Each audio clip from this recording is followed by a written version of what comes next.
Hello and welcome to Sanam's kitchen. Today we are making Methi Muthiya. It's a winter special. It is used to make the Undhiyu, which is a Gujarat specialty dish, or you can also use it as a perfect tea time snack. So let's start. We want to take coarse chickpea flour, about 3/4 cup, and 1/4 cup of whole wheat flour, and garlic and green chili paste. And here I have chopped fenugreek leaves, methi, add sesame seeds, ajwain, turmeric powder, red chili powder, garam masala, asafoetida or hing. Also add sugar and salt as per taste, and lime juice. Now adding little water at a time, we want to make a stiff dough, and it will be very sticky because of the chickpea flour.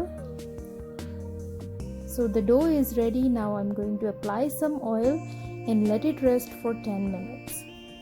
After that, grease your palms with oil and then start making the muthiya. I'm going to shape it like this. You can shape it round balls also. So muthiyas are ready to be deep fried. So I'm going to heat oil and fry it on a medium. So I'm going to fry all the muthiyas until it's nice and golden, and it is very fragrant also.